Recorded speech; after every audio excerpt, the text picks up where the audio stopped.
Go dive in grease with squids. Could have been so bleeping rich, but instead he had kids. They won't smile for a photo, they won't eat the food we choose. That's why we're heading to Parents Lounge, drown ourselves in booze.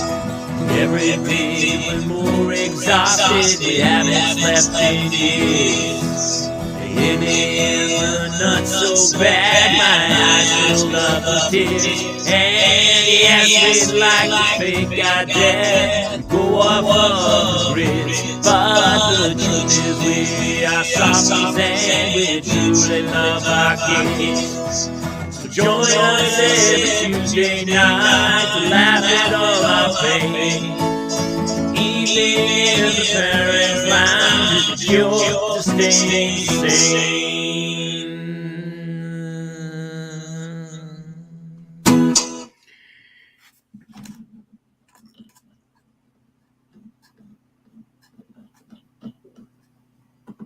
Ladies and gentlemen, welcome to a special May the 4th the Parents Lounge. I am your host, Jason Gowan. As Jamie Kaler is running a little late because his dinner plans are running longer than expected. So filling in until he gets here and staying with us the rest of the program is the hilarious Eddie Pence. How are you, my friend? Hey, Jason, how are you? I'm hanging. I'm hanging. I'm on the East Coast, so my demons. Oh no! Yeah, I'm. Are they asleep? They are. Well, they're in their tombs, but they we were kind of talking before the show started. Like I'm living Moon Knight's life, but through my children, and that's what's happening. Wake up! You don't know where you are, where you've been, and you're covered in blood. Yeah. Well, actually, the one we call the Dark Lord, he 2 or 3 days ago, this is the second time it's happened. I catch him when I wake up from a nap and he's over top of me with a pillow. I'm like, oh, he's gonna do it. He's gonna do it. Yeah. You're gonna have to chain him to the bed like Mark Spector. You're gonna have to put an ankle bracelet on him. We're close. We're close to that. Oh man! So I feel like you're the right person to be here for today. I'm the least qualified person to be here today.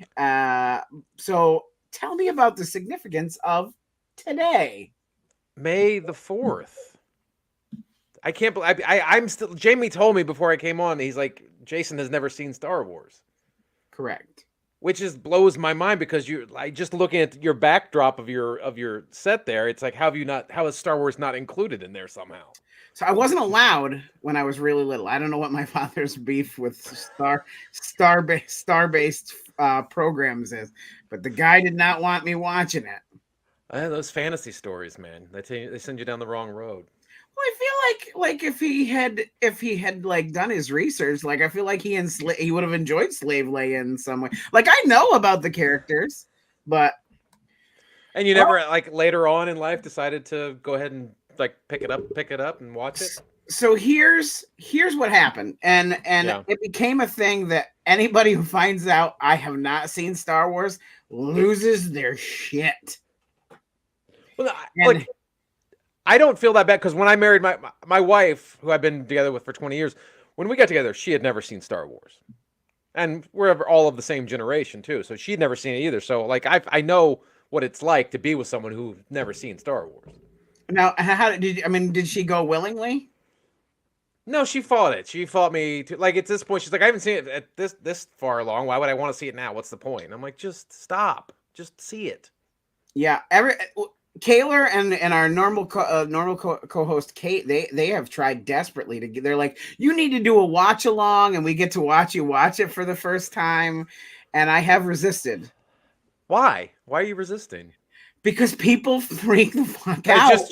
Just out of spite. You just want to do it out of spite at this point. It's raw spite at this time. You want to know the kicker? Here, I'm about to add insult to the wound. I have only, in the Star Wars universe, I have only seen 3 things. Okay. Both Ewoks films and the Christmas special with B. Arthur. You've seen the 3 worst things Star Wars has ever made, and I'm including the prequels. I don't see everybody. But people make that joke. It's dead to me. I don't understand. Oh my God. I look. Honestly, I would think, if I was in your position, I probably wouldn't watch it either, because I'm a spite-driven person by nature. And when everyone wants, like with Breaking Bad, everyone's like, "How come you've never seen Breaking Bad?" I'm like, I never saw it. And they're like, "You have to watch it." I'm like, I don't want to see it now. Just because you're telling me I have to see Breaking Bad, I don't want to see it. I'm like, what about Better Call Saul? I'm like, I don't care. I don't want to see it because you want me to see it so bad.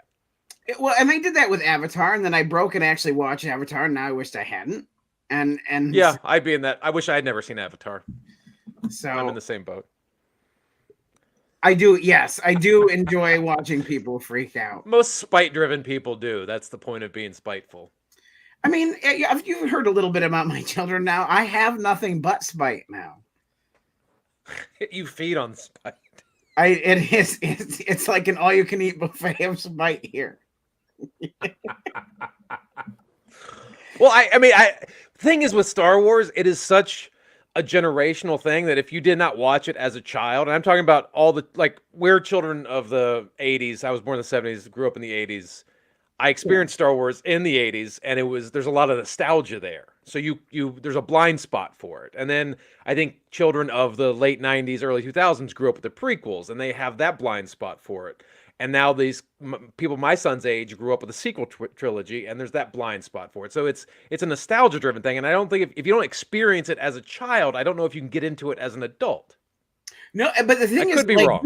You can kind of skate by to some degree because it's so ingrained in pop culture that I know who all the characters are. You pick it up. Yeah, you pick it up. I know the basic story. I know, Darth Vader's people's dads. I know that, or Luke. I know those things. He's 2 people's dad, not people's. There's not a lot of people's dad, but he's 2. Just 2. I mean, we don't know. I mean, we didn't cover a lot of it, does it? Does it go with all the people he hooked up with? Well, we just assume he only impregnated one person, but we could be wrong. The Clone Wars lasted a couple of years, so. And it's Natalie Portman, right? See, so I without seeing it, kind of know. You put it together. You're a smart guy. Yeah, and I rode Star Tours at Disney, so you're set. You're practically an expert in Star Wars. You saw Star Tours. Well, I'm going to be in Los Angeles next week, and I'm going to Disneyland, and I'm going to try this Rise of the Resistance because they say it's fantastic. Now, I've been on Rise of the Resistance, and as a Star Wars fan, it's a great ride. But as a fan of theme park rides, it's an amazing ride because it's literally 15 to 20 minutes long, and it sort of encapsulates every different type of theme park ride. I mean, there's a movement part to it. There's the visual aspect. It's completely immersive. So in that aspect of it, I think you'll enjoy it as a theme park ride enthusiast, not just a Star Wars enthusiast. I'm excited to try it. It's a very fun ride. Our good friend Jamie Kaylor has arrived. Oh, good. So I'm going to bring him in. Hello, sir. I honestly, the best opening of any show we've ever had. I watched. I got here a minute late, and I watched. And it was he kept saying, keep going. So I was like, "Don't bring me in." I was enjoying the show. I just think it's so funny because I know, and it was so great. Thank you, Eddie, for doing the show, by the way. But thanks for having me. Star Wars, and obviously, he keeps his grooming to kind of keep the Han Solo look going. I have my gun too, so. Yeah, you do. And then on the other hand, Jason, who, by the way, I mean, you can see from his surrounding area there, that he is a monster Marvel fan, and Yeah, which we talked about before we went on. Like we were we hadn't. And it was recently that he was like, "Oh, I've never seen Star Wars," and I was like, "I'm sorry, what?" And he's like, "I've never seen it." We want to do a watch along with him, like the same way I want to watch. I want to do watch Spite's coming out. Watching the videos that kids are watching today, like Megan the Stallion. I try to watch some of the videos, and my daughters are in the room, and I'm like, "Holy shit! You can't watch this. It's terrible." And really, yes, Cheryl. Yes, Cheryl. It is live. It's live. Yeah. Oh, it's live, baby. 7:10 Thursday. We have the Wednesday. Mandalorian. My buddy Brendan Wayne, who is John Wayne's grandson, is coming into the show, and he plays the Mandalorian. He's not the face. Pedro Pascal plays that, but Pedro Pascal shoots like 1 week a season. Greatest acting gig of all time. It's the greatest acting gig of all time. And then my buddy's like, he's the guy. He's doing the whole thing. That's awesome. Super cool. And the Mandalorian that's a show on Disney Plus, right? Yes, it is. Interesting. This is the Here's what's funny. right here. And here's what's great about this. I have both extremes. Cuckoo Pants Star Wars fan and never seen it before. I am totally in the middle. I've seen them all. I went to the movies when was the first one? 77? 77. I went to the movies to see it. And I was like, yeah, it was fun. But I didn't leave like piss my pants, curl up in a fetal position and just start sobbing like, holy shit, how do I get back in to see that again? Right. I never thought for 1 second like, oh yeah, that's going to be this, whatever this little movie is going to be an integral part of society for the rest of my life here on Earth. I never saw that. Massive. It was not even my favorite movie by a long shot that year. See, I saw it. They did a re-release in 79. Lucas re-released everything in 79 before the release of Empire Strikes Back in 1980. And that's when I was old enough to go and see it in the theater. So I saw it in the re-release in 79. Yeah. And I had the reaction most people had. It blew my mind. Like, I was like, this is the greatest thing. And I literally sat there. My mom let us sit in the movie theater and let the movie, because back then you could just stay in the theater and the movie would start playing again. That's right. And we just sat there 3 straight times. We let it go for like 6 straight hours. And I was just what blew your mind? Pew pew pew pew pew pew. It was seeing such incredible special effects at that point. I'd never seen special effects like that before in my life. As a kid, I mean, I was only like 6, so the bar was low. But I'd never seen anything like that before. And then I remember because when the cantina scene came on, I would cover my eyes because I was frightened of the cantina scene. But the scene that hooked me is at the end when the Falcon comes in and knocks Vader out of the way, and Han goes, "All right, kid, blow this thing and let's go home," or whatever he says. That was one of the greatest moments I remember watching as a child. I think you know exactly what he says. Don't fuck with us. You quote it. Don't. All right, kid. Let's blow this thing and go home. Boom! You don't throw away those. I know you don't. This means every word. But yeah, every word he said just bored into your soul. It feels like pretty much. Somewhere on that shelf, when he said those things, one of those action figures shed a single tear. Yeah. It's still shocking that I've seen them all. Empire Strikes Back is really good. Yes, that's the best one. What's the third one? Return of the Jedi. Hurrying to sport for delay. Address again, dude. This is the Mandalorian. He's like, hurrying to you sport for delay. Address again. Why are you coming to me? It's virtual. You dipshit. He's driving to my house. Driving over.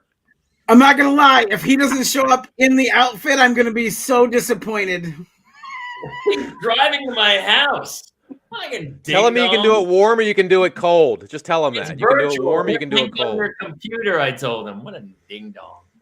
What a crazy pants would do.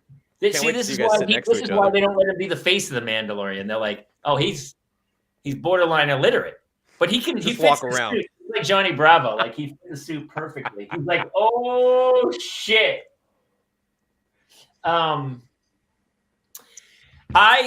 Listen. I like them. I don't want to be. I'm not the guy who's like, oh, F you. By the way, Breaking Bad's really good. You need to watch. I wondered when he was going to bring it up. I knew he wasn't going to let it. No. There was no way he said I don't in want there. to. I don't want to. I did that. I've only done that with a hand. Like, listen, like you guys, I operate on spite. I mean, who doesn't? Who doesn't? What makes life worth living? Do you have a bit about that?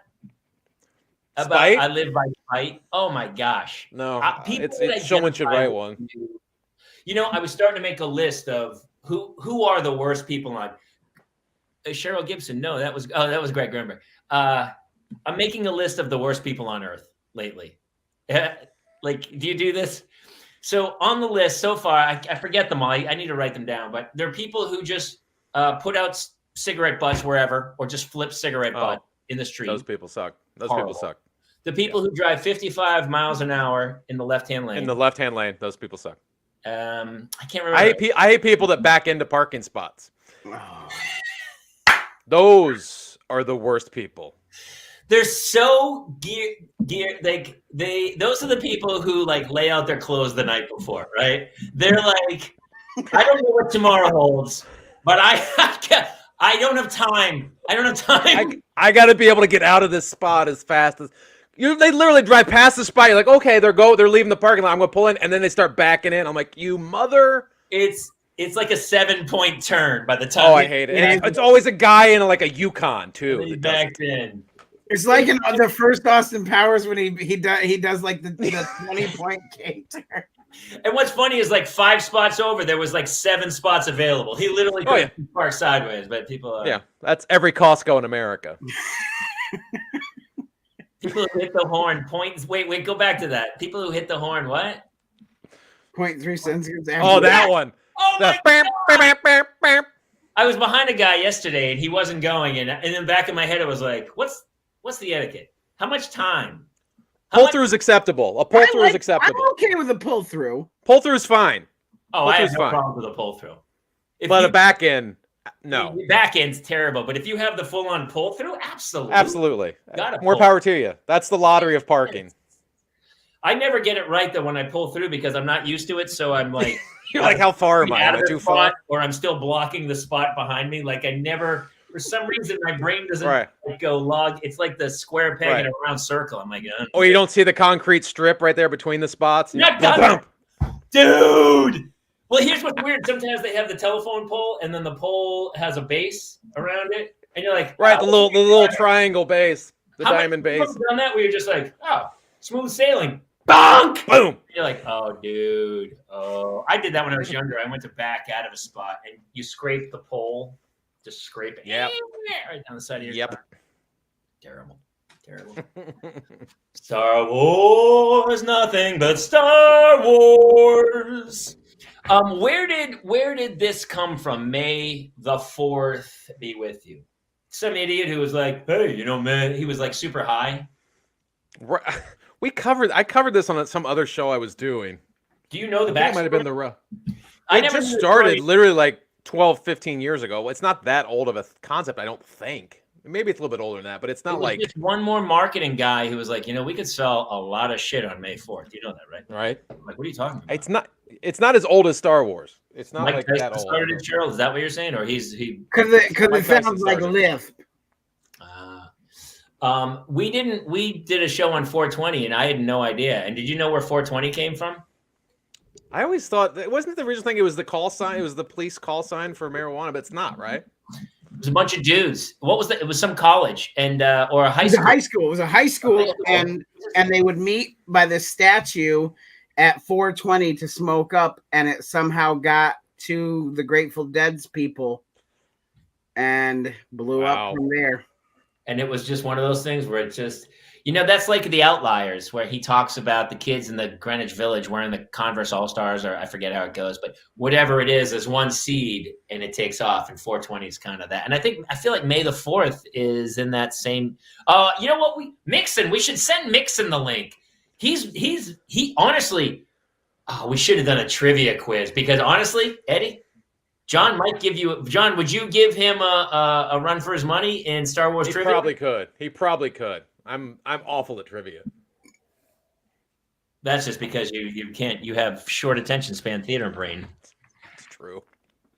I love you. I love that you're. Is this because obviously you're part of the Garmy with the Ralph Garman, the Ralph Report. Are all your little action figures up there? Is this your? This is my bat cave. Is this your bat cave? This is my bat cave. It's my Jedi temple. It's more and more like Ralph every day? Yeah, I hope not. Don't tell him that. Our buddy Ralph Garman, for those of you don't know, did you already introduce that he's on the Ralph Report, which is seriously one of the best daily shows. It's on Patreon, the Ralph Report, that Eddie co-hosts with Ralph Garman. Fantastic show. Good times. Yeah. Good times, man. Good times. Anyway, I saw them all. I haven't watched. Please don't tell my buddy that I never watched The Mandalorian. I haven't. It's on the list. You can't get mad because I don't watch Breaking Bad. I tried to watch Rogue One.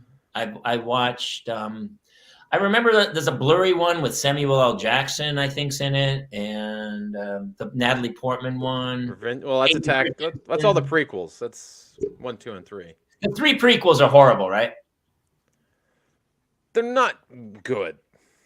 Okay. They're not good. And yet people were like, no, keep making these. This is fantastic what you're doing. But aren't they not? But isn't there a thing with the numbers of them? Like they happen first, and then 1, 2, and 3 were made. The original. The original Star Wars was. Can we interject really quick? Freddie B, he's part of the Garmy. He's like, at what point will you get your name on the marquee with Ralph, Eddie? When Ralph leaves the show, probably. And it becomes my show. Honestly, the way he lives his life, that might be soon. It could happen any month. It might be happening as we speak. He might be lying there trying to hit the life alert button around his chest. I'm not sure yet. Laying on the kitchen floor.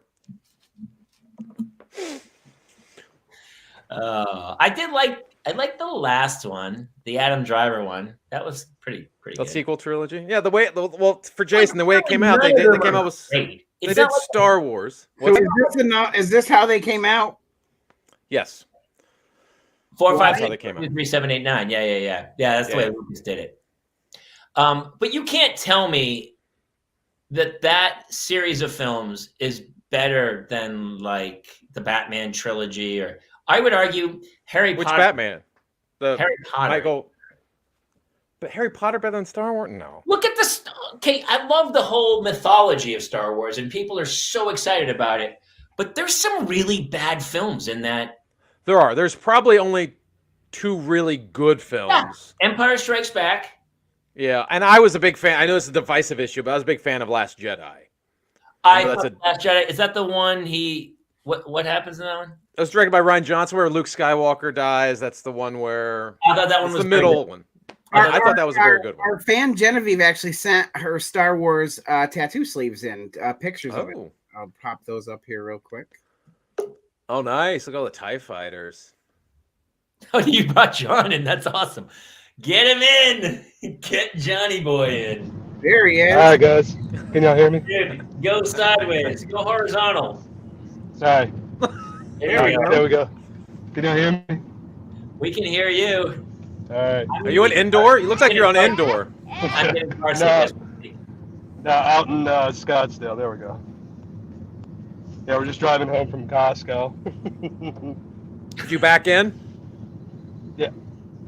Yeah, you didn't need to see that part. Hey, all right, man. Listen, Star Wars, John. What's the deal? What do y'all want to do?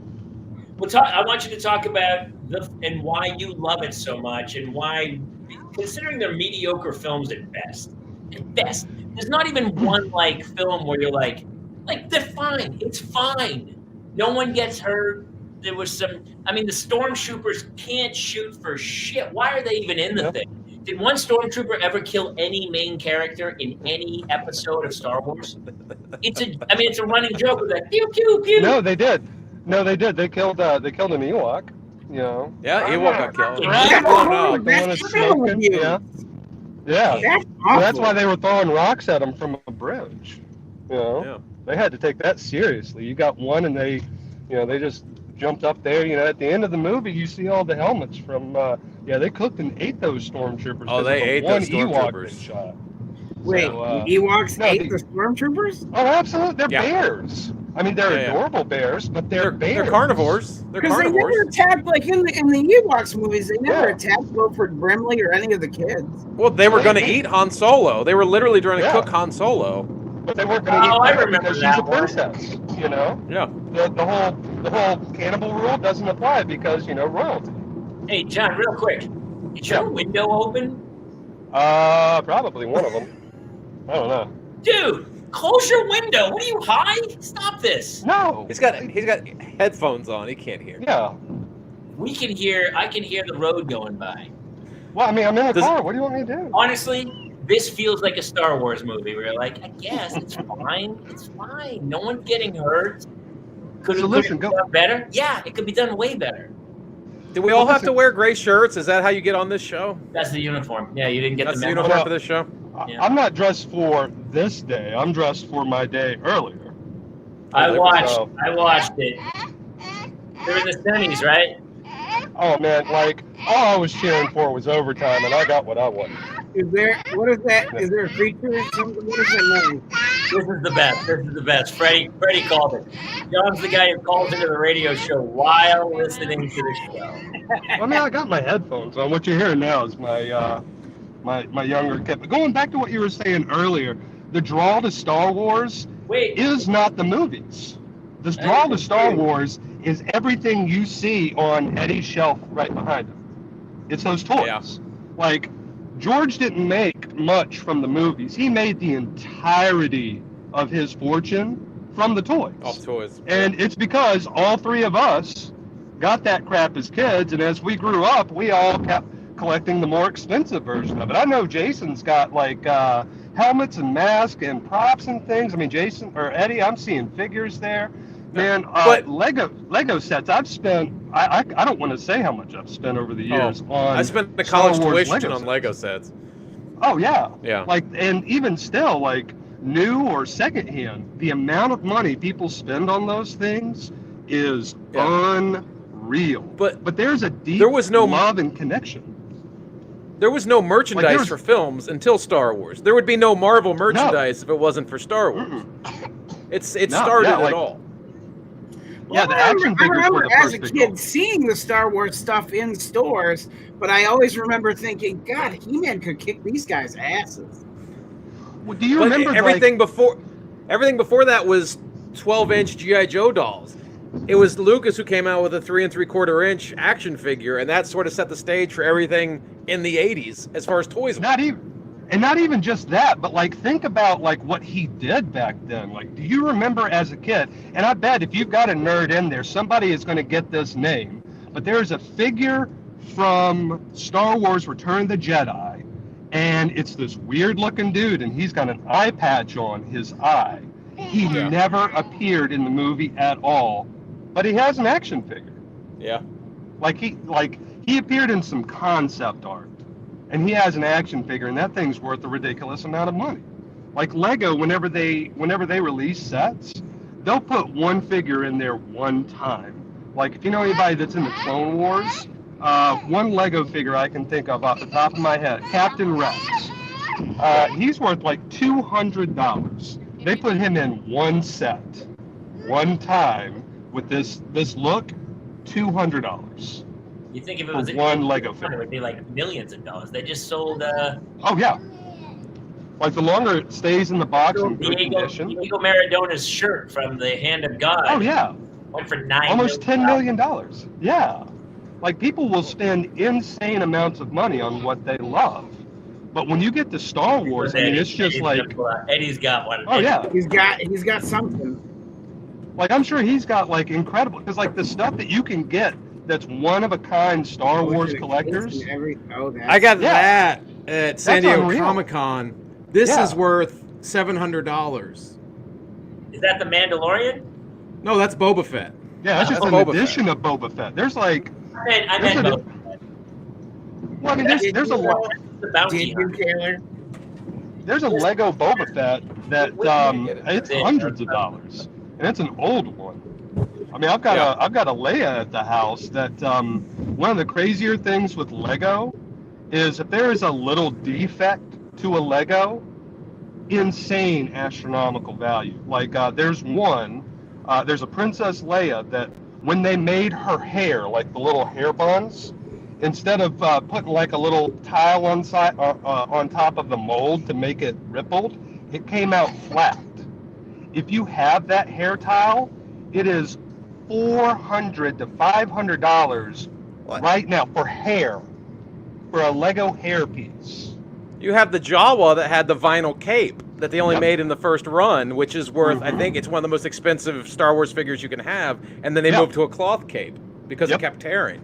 Yep, well that was the exact reason, like that, they had a whole series of those with Lego, and it all shredded because, Star Wars collectors were a little bit more involved with theirs. Really quick, just so I know this is a deep conversation about collecting money. You guys are in charge of other human beings, right? You have children that you are in charge of. I'm just checking. Just one. I just have one. Just one. And you've gotten him to 12, right? He's 12 years old. I got him to 12. But I distract him with this stuff, so it helps. This is almost like a babysitter. It does work. He's a boy. It definitely works. My kid thinks he's Peter Parker. He tells people that when strangers ask him who he is, he's always Peter Parker. Is this the Dark Lord one? No, it's my oldest. The Dark Lord embraces his name. Like, he does answer to it. I don't really collect anything. Alcohol. No. I borrow. Dreams. I consume alcohol. I return. You return it. I return it back to the earth. Yeah. It's very zen of you, Kaler. Very zen of you. Hey, John, where did May the 4th come from?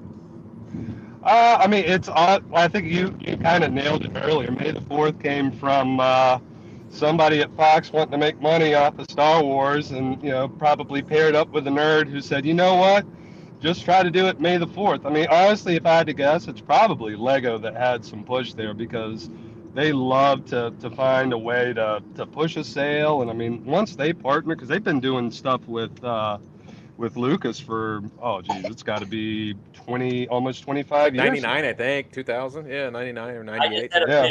They just had the 20th. We gotta push more Legos, guys. I need ideas. What do you got? What do you got? And with everything, Lego was almost bankrupt until they partnered with Star Wars.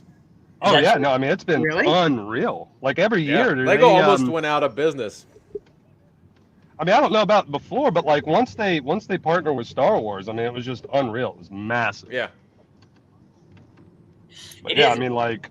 I would admit, like franchise-wise, like Bond. I mean, Bond has been going on forever and ever and ever, right? And it's weak. There's some weak ones, and there's some great ones, and there's some weak ones and stuff. Star Wars is living on borrowed. Well, honestly, I feel like the shows are better than the movies. Is that true? You're not wrong. Like the best parts of Star Wars are the expanded universe, which is what you're seeing right now.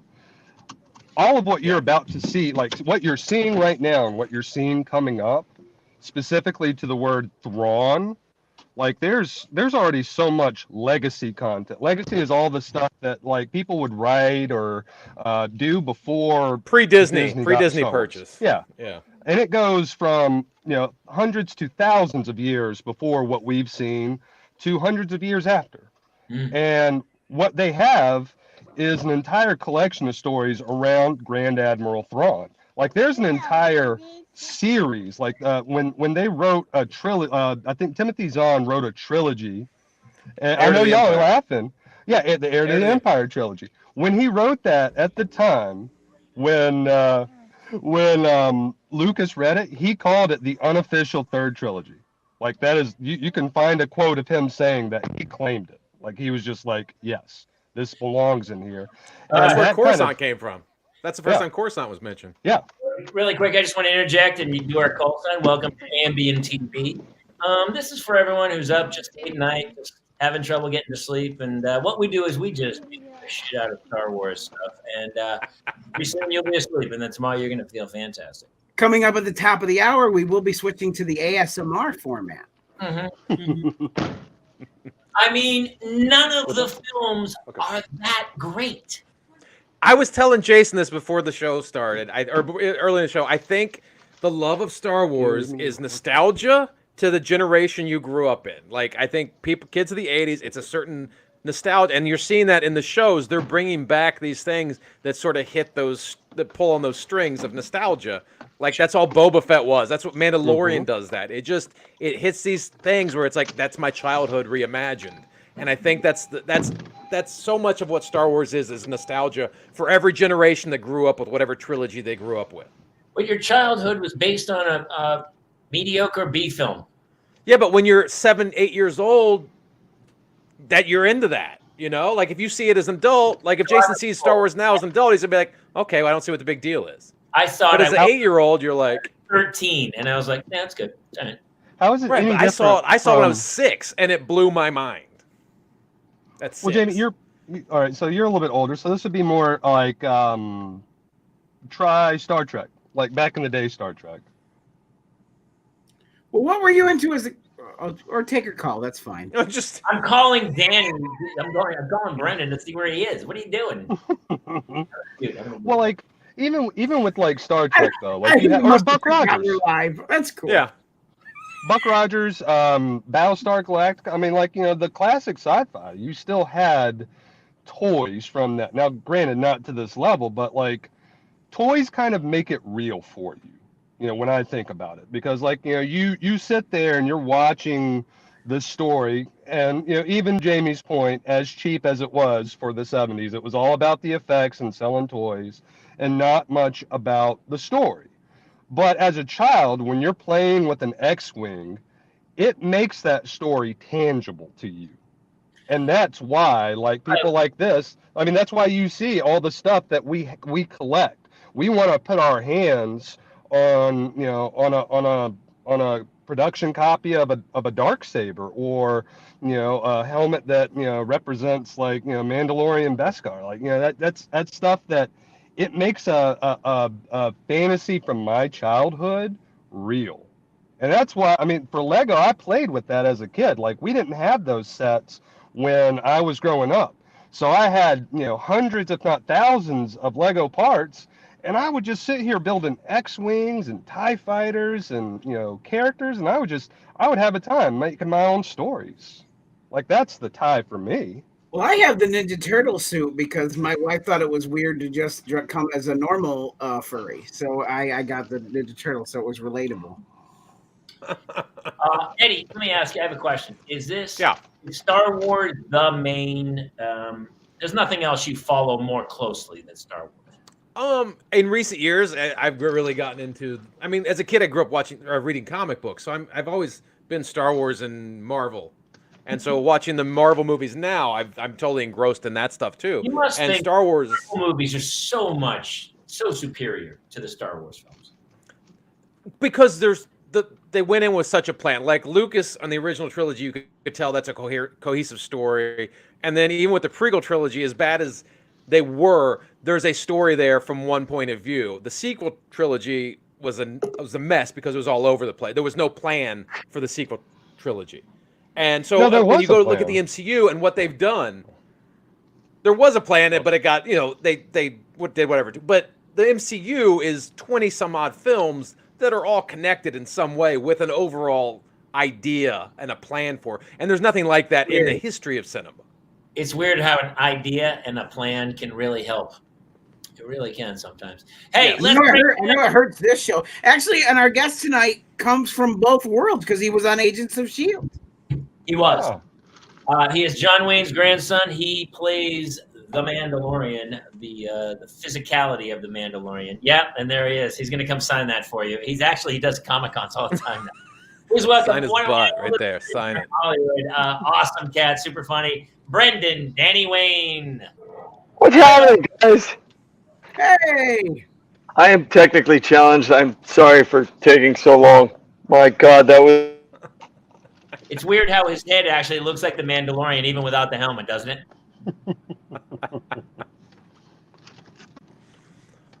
Well, now we can't hear him.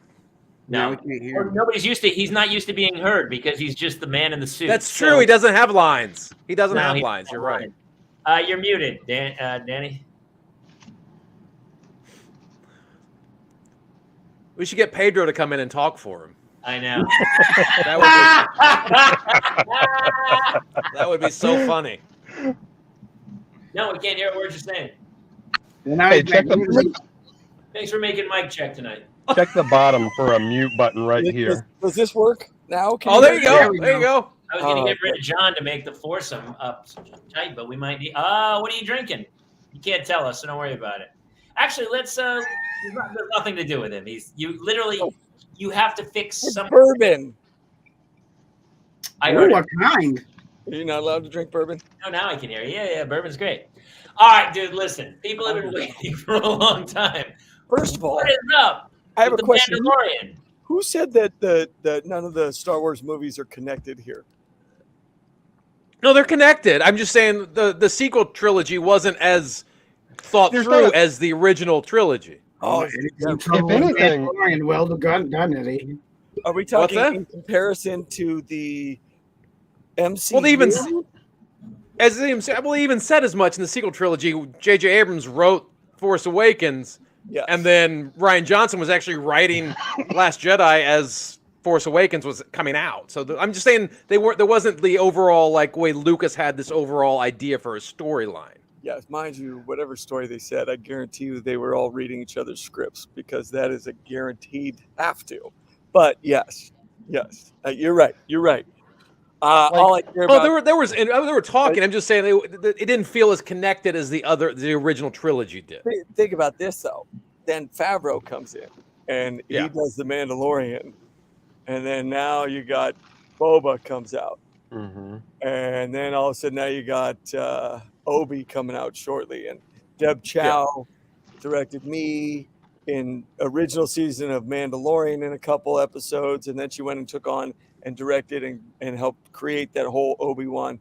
That's all connected, and Dave Filoni's in there, and he's like, he's like Hal, just feeding it out. And John took his experience from starting with Iron Man and creating movies that people wanted to see from Marvel, and now it's like. No, I agree. I think those guys are in there doing that and connecting those pieces and bringing it all into a cohesive storyline. Whereas I agree with you on that. Yeah, absolutely. Well, I really like what Brandon just said here, because it really warrants some hard looking. Because what you're saying right now, Eddie, you're talking about the Marvel plan, how everything that comes out is interconnected and it goes out. We're already seeing that, and no one can talk about it. I bet Brandon knows some stuff, and he can't talk about it. Oh, yeah, I agree now. Absolutely. He doesn't have real inside information. Well, go back to what I was talking about earlier when I mentioned Thrawn. Thrawn, the first show that he has really appeared in was Rebels. I love Rebels. Yeah. It's a piece that takes place between Revenge of the Sith and before episode 4, where it's this weird little window where the Empire starts to where episode 4 is. And it's season 2 and 3 of Rebels is some of the best Star Wars writing ever made. Absolutely, hands down. But everything they're talking about with Grand Admiral Thrawn is started there. And you've heard it mentioned that one time in Mandalorian when you saw Ahsoka Tano, she mentioned that she's looking for Thrawn. That's a direct connection to Rebels. I don't want to get into how, but they're going to explore that in her show later. Yeah. And that's already connecting to all these other things. Whatever's going on in Book of Boba, whether they do another season or not, it's going to connect to whatever they do with Admiral Thrawn. Because that's a big thing that happens that sets up the universe going on. This resolves the Empire leading in to the story that we don't know anything about, which is, the episode 7, 8, and 9. Honestly, all those movies ended up feeling like just rehashes of the first one. I want more story, with what you're doing there. Sorry, Jamie. No, really quick. I just want to interject. For those of you out there who don't know, this is actually the Parents Lounge, the channel. It's about parenting. And sometimes when I hear John speak, it's like he's the chairman of the Federal Reserve, and he is so intricately telling you how we have to deal with interest rates over the next year. And I'm wondering how you ever got a woman to have sex with you. But that's irrelevant to what we're talking about. How is your wife a Star Wars fan as well? It's funny you ask. She grew into it because of me, but she grew into it. Do you change the but base and just block her eyelids open and make her watch Boba Fett? no, she and I on our first date. When I was looking through her house, after a date, we were looking through her house. Hold on, wait. What does that mean? That sounds weird. What's happening? On our first date, she took me to her house, and I was just walking through with her, looking through her house. No, I think that's called a realtor. I think that's a realtor, is what you're talking about. No, you went to an open house? No, it was an open house. No, is what you damn did? It. No, damn it. Listen, she collected Legos, but she collected Harry Potter. So, like, we're both nerds. That was our thing, assholes.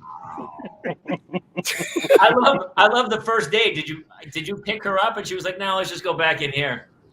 No, I did actually. Well, we met at a movie theater, and we caught a movie. Dungeons and Dragons dice? No, I didn't. No. Wait. You didn't pick her up. You just met her at a movie theater. Was it an online date, or how did the date? Did you meet her when you were 16? I don't want to let you judge, fuckers. Is that what I met her on fucking MySpace, y'all. On MySpace? Yeah. What? Yeah. You're a legend. Wow. Introduce you. I didn't want to pay for going on dates and shit. Like, he had all the dating sites, and I didn't want to invest in that. Did they have dating sites back then? Yeah, they had shit. What were they? Hey, we need to somebody send the link to Sean. He's a Star Wars guy. We need a 6. But no, no. She was a nerd, but just a different nerd. She was more fantasy. I was more sci-fi. So, our things got together. So she likes things like. It's crazy that the fantasy and the sci. It's like, you're in my peanut butter, you're in my chocolate, you're in my fantasy, you're in my sci-fi. Yeah. Well, I mean, you get to Doctor Who from that, or you can get into Firefly because she likes westerns and I like sci-fi. So I mean, there's plenty of stuff. It's all it all goes in there. Hey, by the way, I don't know. Can we tell that you had an advanced screening last night, Jason, of Doctor Strange? I did. Don't say a thing. Don't say a thing. I liked it, and I thought I enjoyed it very much. Do you know how many things I have to sit through? Wait, what? There's no spoil. We would never spoil something. No, I'm not going to spoil it. I will say that Benedict Cumberbatch delivers, and Elizabeth Olsen really delivers. Nice. How many things do I have to sit through at the end? 2. That's them 2. All the way to the end, or just kind of? Honestly, the last one is a throwaway joke kind of thing, so really just a bit credit. But there it is. By the way, I can't believe you have a Judge Dredd helmet. That's really one of my favorites. Yeah, wow. Amazing. Wow. Wait, what? That's not Judge Dredd? This is the way. Hey, I don't think you can talk while you're in that helmet, by the way. Not only do I talk, I have a microphone. I do all the lines, the whole deal. Hey, really quick. All right, listen. It's like I know we're all joking and we're fucking around, but I mean, the fact that you played the Mandalorian is pretty amazing. And honestly, thank you for putting up and coming into this and come on. We go back a long way. I get to talk to other parents. Would you tell people about the origins of you doing the Mandalorian, and then maybe go through? I mean, it's been what, 3 years now? 4 years? 4 if you count Boba as part of it, which I do. Yeah. Yeah. I mean, you had done Cowboys and Aliens, right? You, Jon Favreau, because you did Cowboys and Aliens. I did Cowboys and Aliens. Your grandfather is John Wayne, the dude. Yeah, so, I mean, I grew up. Oh, here, wait. There he is. My cardboard out. And then, you know the Marlboro Man? That's awesome. And then I got little Mando, little Grogu, that little green bastard steals the show. Is that your man cave where you do your private stuff? I mean, this is mostly where I tie up loose ends. Yeah, you tie up. Make sure the bolt on the door is closed, pretty solid. But you still have in case things goes awry. There's a monitor to see if your heart stops, and then that'll police immediately. Y'all be safe. Be safe. Oh my God, no! So this is what I did. I'd done Cowboys and Aliens back in the day with John. I thought it was going to work forever after that one. I mean, I hired a PR person, paid like 20 grand, and then my part was like, I mean, I'm pretty sure I forgot I was in it. And then I get to the premiere and I see John, and he's like, "Hey, thanks for promoting my movie. Your part's a little smaller than it was." And I was like, oh, I have my whole family walking into this thing, and I'm like, oh my God. And then the movie didn't do as well as we had hoped.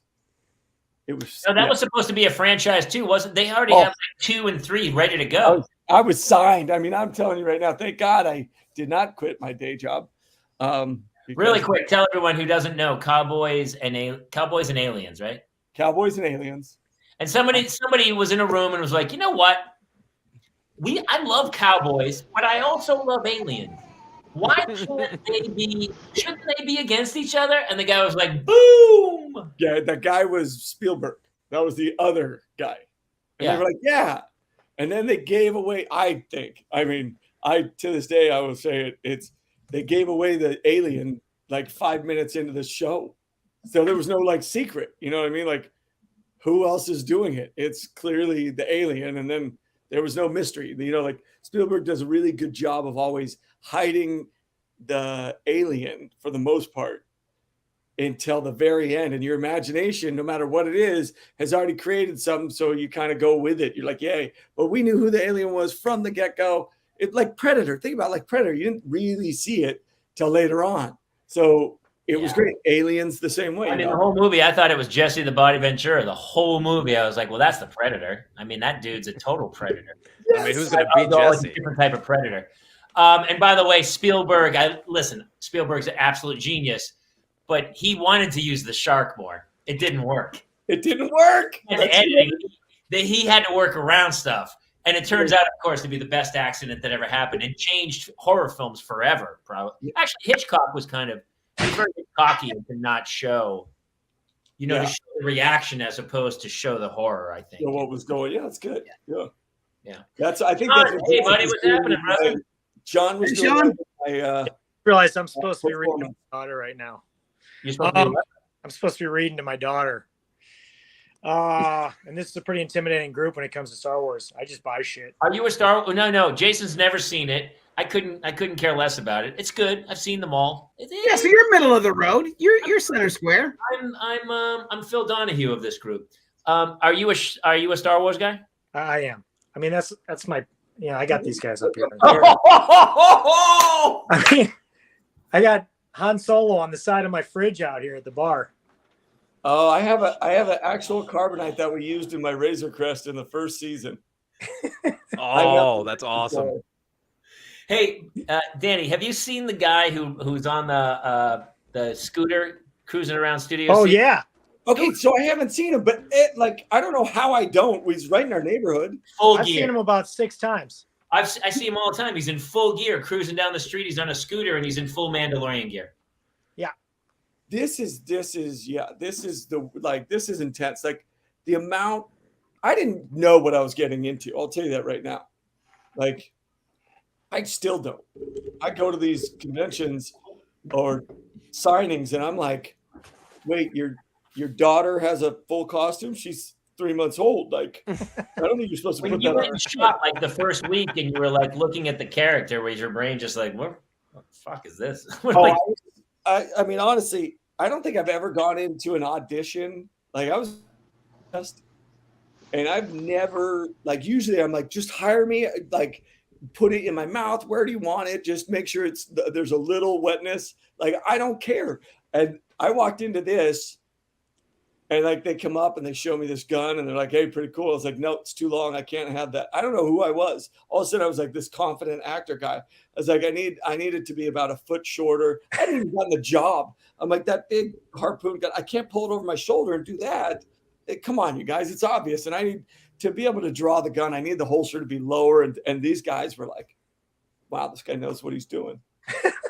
If anybody, Jamie knows me. Like, I couldn't get hooked into this podcast because I'm an imbecile. So like, well, let's make weapons for him. Yeah. I know you originally read to play Baby Yoda, I believe, right? Yes. And it didn't work out. You weren't great as Baby Yoda, and they said, "Hey, why don't you try the Mandalorian costume?" And you're like, "Fuck, that fits perfect." Yeah, I can hold a kid all day.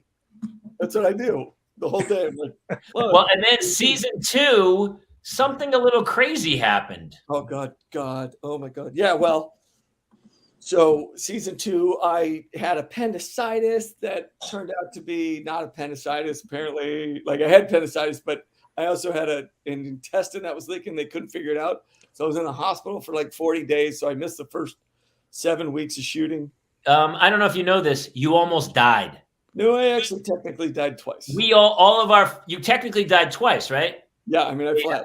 There was a text message chain going around, and I mean, I said my goodbyes to you. Yeah. And they were beautiful. I came up with some heartfelt stuff, and it was really sweet. And I told stories about how you used to pull your balls out behind the bar. Used to. I mean, they're out right now. They're out now.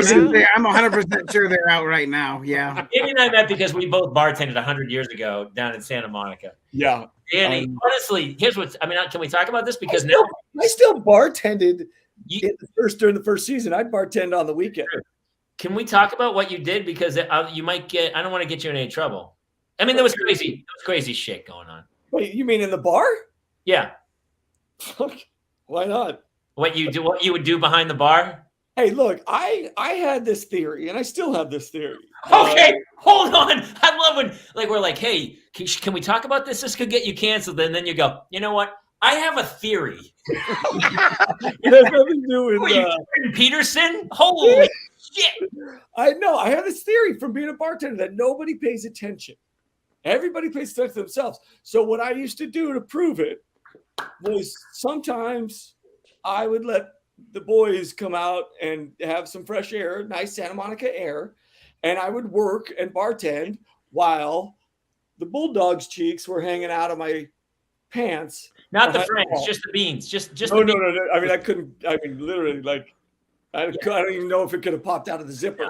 With my balls, they were down by my ankles, so I could pop those out any time. And I would just sit there and I would pour drinks, and literally the other bartender, my buddy Dave, he would be purple. He'd be like, fucking nobody. And I'd be like, dude, crazy. And I would be talking to people, like 6 feet of distance, COVID distance. And literally just.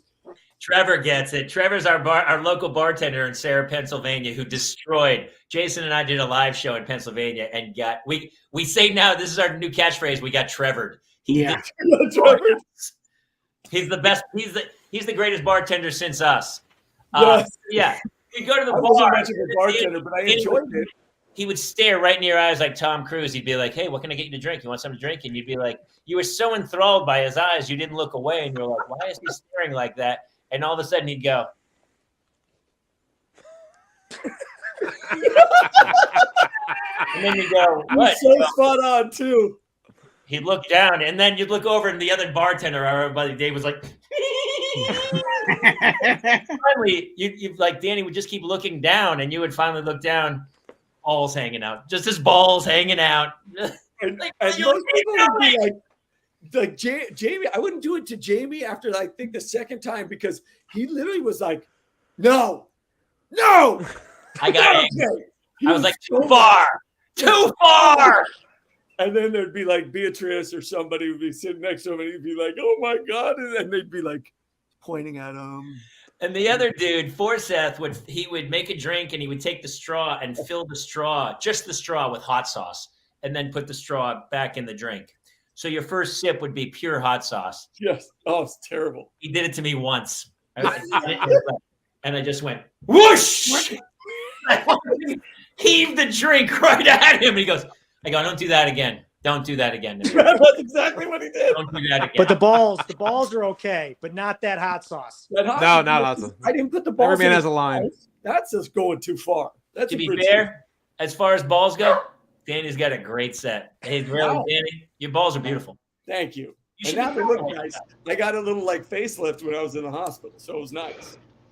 Just real quick, Sorry, I was just going to ask real quick. What's between balls and hot sauce then? Like, worse than balls, but not quite hot sauce.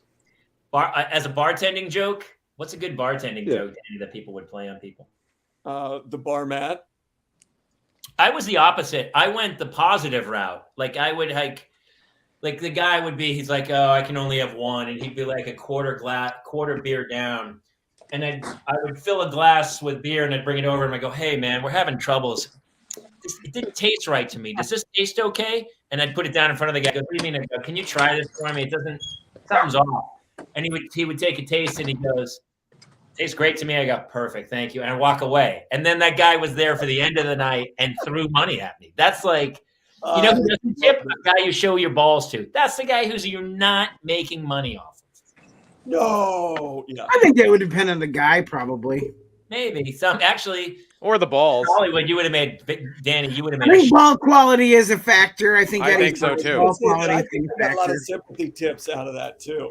It was funny to see you and Dave behind the bar because Dave's funny too, but you were more gregarious. Like you were out playing, and Dave would be like, "Get behind the bar and start pouring drinks." Actually, bartending, and I would be out. What I would say, I'm just making money for our real estate. That's right. You need to make drinks, and it was awful. I was honestly terrible. Dude, we had regular drinking rounds. I worked at O'Brien's. He worked at the Lobster. This early '90s, and we had it was just a crew of people. It was pretty great back then, wasn't it? Nobody had phones. No texting at the bar. When you sat at the bar, you talked to people, and it was a community, and it was. Oh, it was great. No one gave a shit about the news. No. I know. So, remember those days when Star Wars with my balls hanging out, right? Mm-hmm. And now I walk around with Grogu, who looks very similar. Yeah. Come on. Ball adjacent. I'm just saying. You could batwing with the ears. It looks like a scrotum with ears. Like if I just took this off and then I walked this up, would you think this man was healthy? He has a green sack with old pubes. Like, come on. I think I was made for this role. I think he needs to wear boxers for sure. What was that Ryan Reynolds movie, Waiting? That looks like the brain. Looks like the brain. Do you guys not feel like it's a bit I feel like it's a bit of a cult? Here's why, because it's so my daughter, Claire, first grade, has never seen one Star Wars thing or anything. And she wanted Baby Yoda for Christmas. And we got her a baby. I was like, well, she's never seen this. And my wife's like, oh, she wants Baby Yoda. And we got her a Baby Yoda. And she has a Baby Yoda. Really doesn't know who Yoda is. Doesn't know any of the movies. And so it's like this. I feel like it's basically Waco. It's the David Koresh Church of people just kind of if it is, it's a good kind of Waco because if you look at it, I mean, yeah, I'm going to be less fire, sure, less fire, yeah, less bullets, sure, yes, but there's mythology for them. Come on, we're giving them a lesson. Everybody has the Force. Anybody can be good with it, or you can be bad. This is life lessons. So that's a great question, actually, and Eddie might know the answer to this. Let's talk about the Force. What does the Force really represent? And why is the Force strong in certain people, but it's not in others? Is it genetic? It's inherited? How do you accumulate if you go by the prequels, it is a genetic. Everyone can be Force sensitive to a degree, but the people that are more Force sensitive have a higher midichlorian count. I'm sorry, they have a what? Well, everyone knows the midichlorians is what enables you to communicate with the Force, which is a force field that surrounds all living things. So people with a higher midichlorian count, like Yoda, has one of the highest ones ever. He can manipulate the Force easier. So how do you get what indicates a higher midichlorian count? A blood test. But so do you inherit that from are you making shit up now? No, I'm not. The last blood test that we had proved that the twins were in fact mine, so I'm not a fan of these blood tests. Wait, but if you watch season 1, something's going on with Moff Gideon, right? He was doing something with that baby, right? I mean, he's trying to get he wants the genetic makeup of Grogu, right? He wants to milk Baby Yoda. Yes. Why can't somebody extract the metachlorian count from one person if it's in your bloodstream and then put it into somebody else and give them the force? That's it. Also, is there a way to synthetically create the force? Can you? I mean, they're making a fucking Death Star. You're telling me they can't take a protein out of your body and replicate it? Okay, honestly, which one of you? Because I know Eddie did. Who watched Mandalorian of you two up there? Yeah, I don't think either one of you did. I'm not there yet in the story. I've never seen Star Wars at all. You should just watch The Mandalorian. Do you like Westerns? Yeah. Or do you just like turtles? Let me ask you, do you like cowboys? I've got something for you. I will tell you, a good friend of mine was a stunt coordinator for the original Teenage Mutant Ninja Turtles. But wait, no, seriously. So you guys, what you're extrapolating on there about like cloning and things like that, they did a whole show called Clone Wars. Yeah. And they reference it. But do the clones have the Force? Oh, no. They are clones. Basically, it was an unsuccessful clinical trial. Yeah. All right. So basically, you know who Boba Fett is, right? Sure. He's a bounty hunter. Serial for a while. Yeah. So Boba Fett is a clone, a perfect carbon copy clone of Jango Fett. Jango Fett is a Mandalorian. Now, there is some lore, and I think that they're still kind of working out the specifics of it. Like, armor-wise, he looks pretty close to Death Watch, and I don't know how deep into it they've gotten. There's a whole thing with Mandalorians. I love Mandalorians. In Star Wars, everything, like, there's so many layers, but for the Mandalorians, they're kind of like, they're like Spartans. No force, they're just brute. I love Mandalorians. Well, we're the Batman of. How many Mandalorians are there? Yeah. How many? Many. There's not many right now because with what they're going to get into probably with Obi-Wan, they're going to get into something called the Night of 1,000 Tears, which is centric to Mandalorian. It's an attack on the Mandalorian homeworld. That leads into a lot of what your episode of Boba Fett talked about. Like there was an entire scenery, and it's such an impressive thing. But like you can take a thread in Star Wars, specifically for me, the Mandalorians is my thread, and you can just follow it. But like going from Jango Fett, he's a Mandalorian, and they cloned him, and every soldier that you see in episodes 2 and 3 is Jango Fett's clone. So they basically as heavy of a fighter as Boba Fett is. They have everything he genetically has, his disposition for weapons and everything else. I think that's coming. Eventually, they'll take someone like LeBron James and they will clone him. Oh, absolutely. A billion times. And they'll make armies of him. Yeah. Or they'll just genetic superhero. Yeah. Or I mean, honestly, how would the NBA make if we just had like all LeBron clones and they just clobbered? And you could let them kill each other. Maybe the weapons like rollerball, because we have a whole whole locker of clones. Yeah, how great! You can eliminate fouls completely. And we go back to the Boston Celtic Laker rivalry again, and McHale.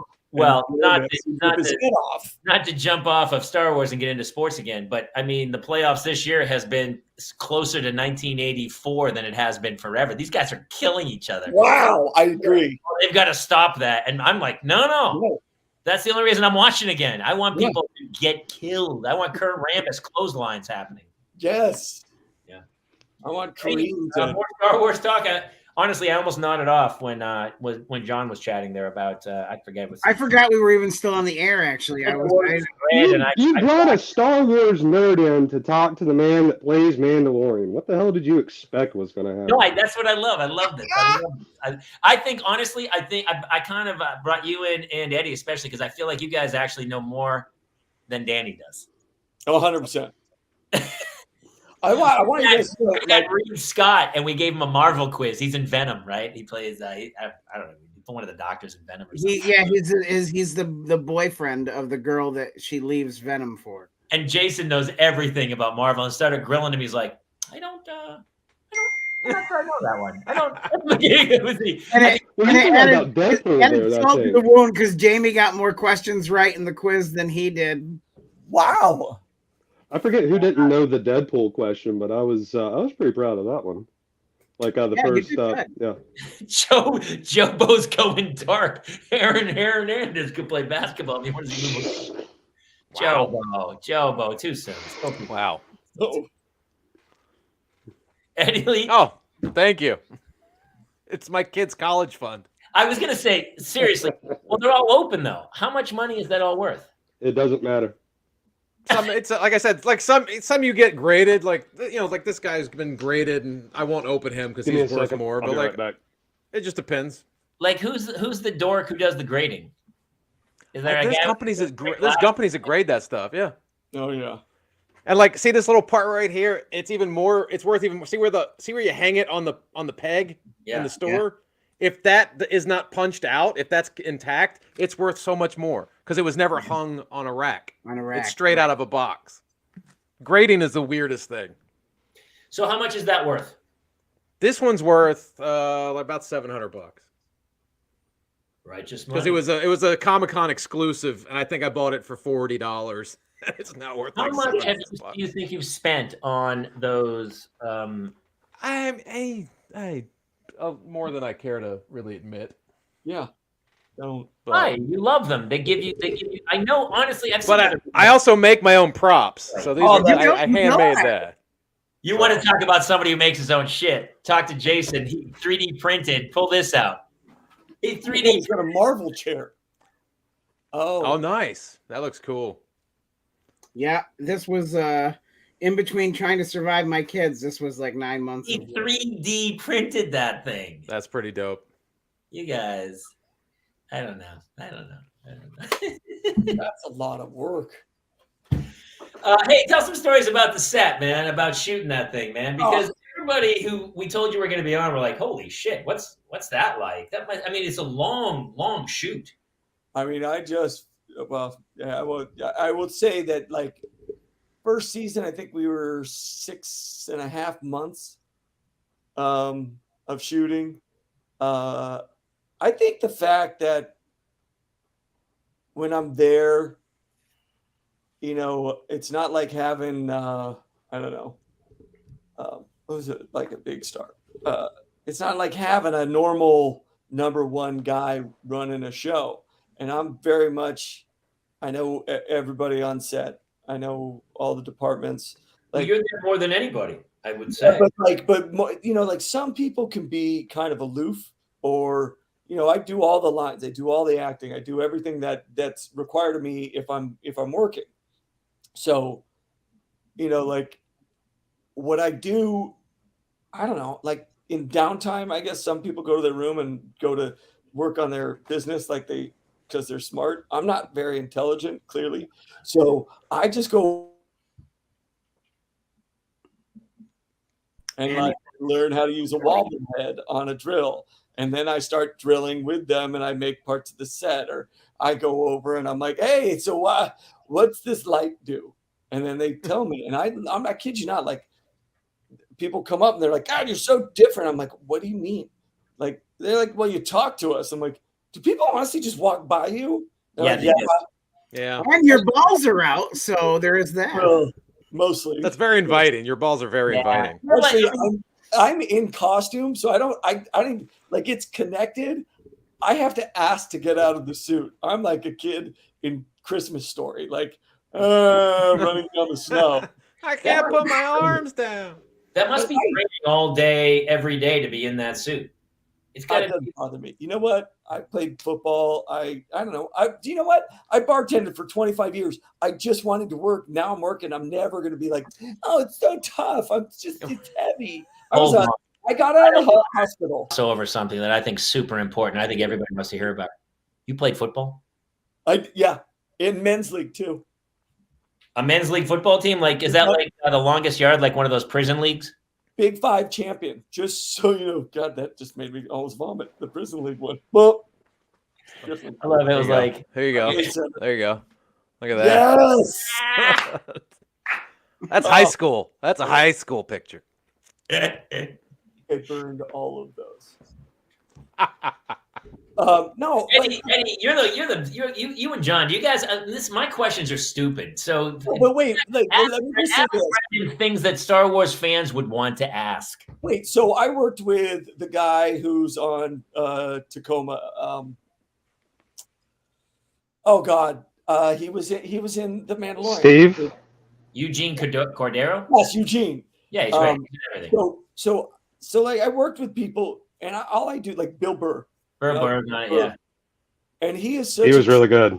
He's an actor. Like he's an amazing comedian, obviously, but he's an amazing actor. Like he takes it seriously. He's not going 1, 2, 3, boom, 1, 2, 3, boom. Like he's really good. Then I work with like an Amy Sedaris, so like every day I walk in and I'm a geek. Like I loved it. I wasn't a geek. I take that back. But I loved Star Wars. I sat in line and waited for, Return of the Jedi. I sat out, waited for tickets for 12 hours with my brother. That was the other one I thought was good, Return of the Jedi. The Empire Strikes Back and Return of the Jedi, I thought were the two. Is that right? Yeah, 100%. Okay. And I guess Eddie defends The Last Jedi very much so. I like The Last Jedi. I thought it was good. Is that the last one? Is that 9? No, Rise of Skywalker is the last one. Yeah. Yeah, it's 8. It's the one that it's one Rian Johnson did. Is that the one Han Solo gets killed? No, that's Force Awakens. Yeah. Which one's that one? 7, 8, 9? Number 7. Number 7. Wait, he kills Han Solo in 7? Yeah. I thought that was a good one. Is that not a good one? So I guess I don't need to watch it now. Jamie, can you say Han? Han. Yeah, I mean it's not Han. That's so East Coast. Han. But you say aunt. But I do believe it's pronounced Solo. So Han Solo. Okay, Solo. no, Han Solo. What were you a fan of? Come Were on. you a fan of anything? Honestly, were you a fan of okay? So imagine every day you'd get to walk onto the court at the Celtics, and you met no, that's not it. When I was a kid, I met Dave Cowens, and my father walked me onto the court. I don't know why. And he was like, "Hey, hey, Dave Cowens," and I go, "Hey," and Dave goes, "You want my autograph?" I go, "Not really." I was a kid. Wow. I was a little kid. I go, "Nah, not really. I'm good." Wait, so what is your thing? Like, Caleb, what is your thing? No, okay, here's my thing. My thing is never the same thing twice. For some reason, I don't have. And it's funny too because I'm going on this podcast called Fanatics, where you are supposed to talk about something that you love more than anything.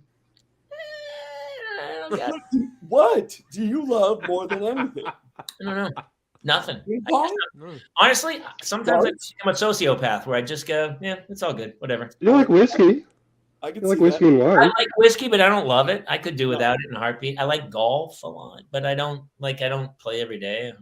I like You like a fountain Coke. Like I think that you're pretty passionate about that. occasionally I like a good fountain Coke, very much so. Very, very much so. You can't do a whole podcast about fountain Cokes. Dude. Do you Certain days. I don't know. I like change. Like I was the kid, when people go in and they go, "That's my chair." I was never that guy. I deliberately would sit in different chairs to get a different point of view from everywhere.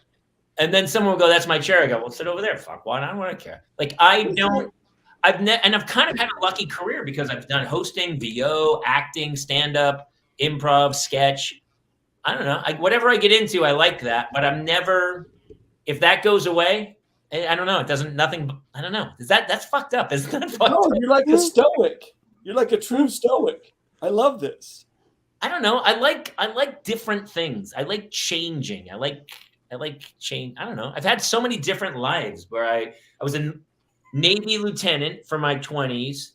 Then 30s, I was trying to act and doing stand-up. And then 40s, I was on a show. And now I'm a father of 2. And that's like, it's everything's so, and I hosted and I did, I don't know.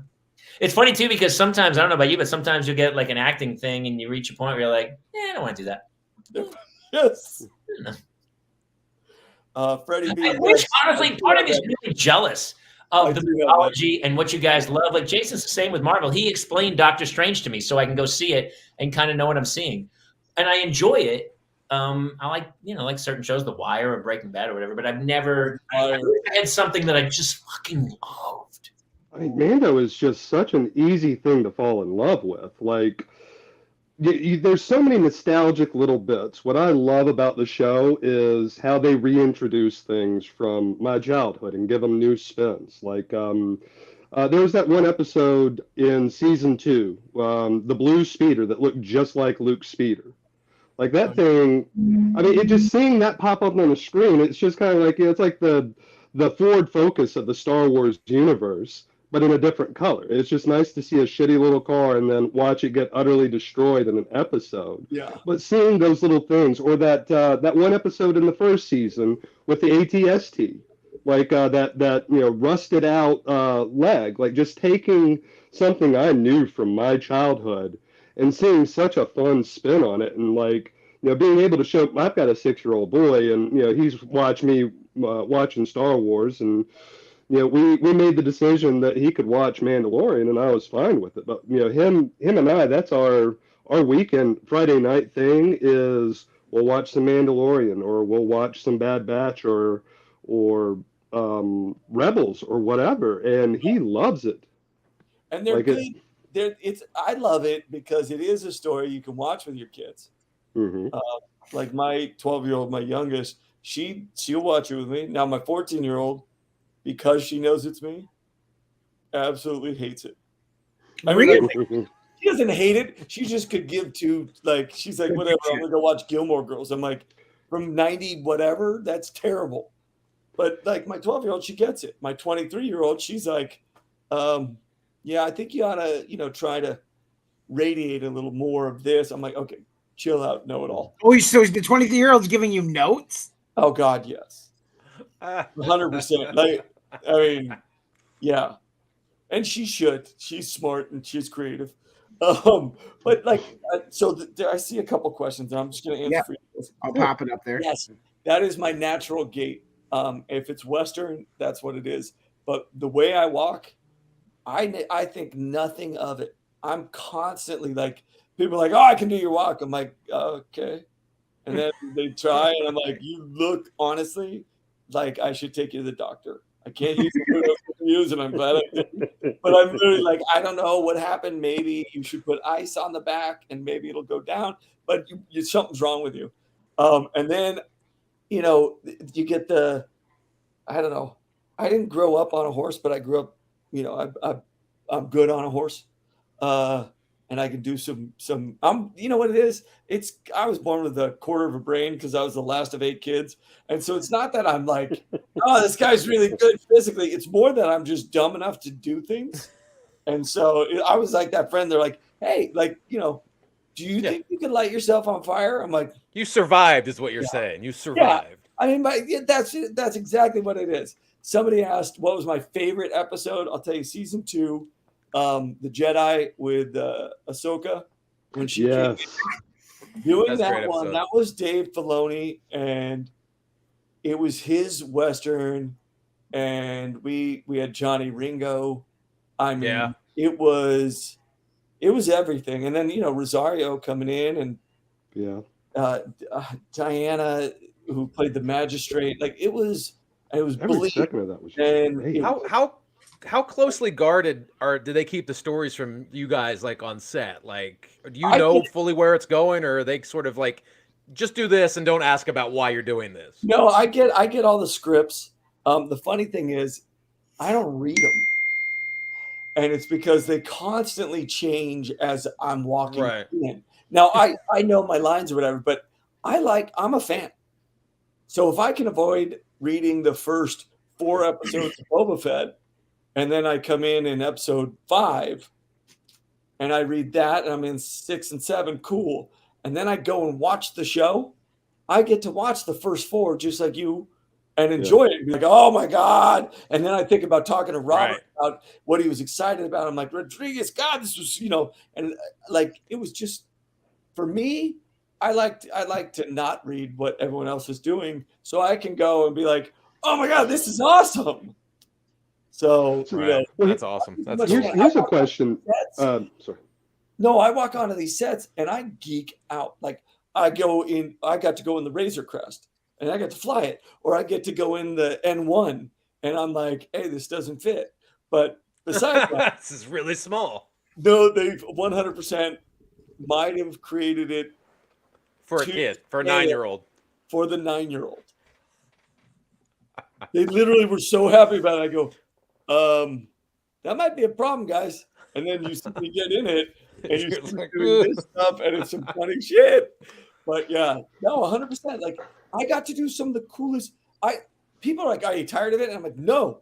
Like, producers, they're like, you bored? I'm like, no, dude, I just walked into Tatooine or Navarro or a new part of Navarro we've never seen. Like, are you kidding me? Right. This is my life's dream. How can I get tired of doing pretend? Are you kidding?